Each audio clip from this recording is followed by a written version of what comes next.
من اصلا این دختره به درد من نمیخوره. من باید با این کات کنم. باش رفته خرید شب عید بکنه، چرت توری خریده، میگه واسه تو خریدم باید بپوشی. معلومه من نمیپوشم، مثلا قرمز دوست ندارم.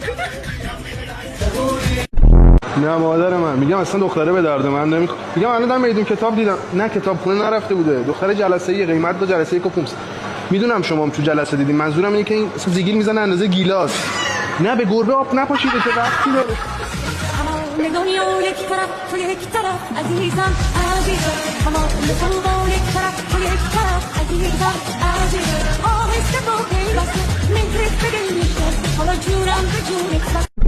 آره داداش تحقیقات کردم، دختر خوبیه، ولی میدونی مامانش 4 تا جواهر فروشی داره.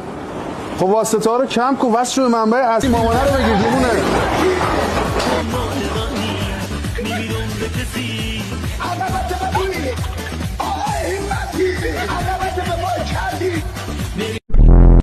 نه نمیام مادر من یه اشتباهی کردم 6 ماه پیش ختنه کردم. تو هر مهمونی میاد داری عکس منو بهش نشون میدی، آبرومو برده دیگه تو فامیل.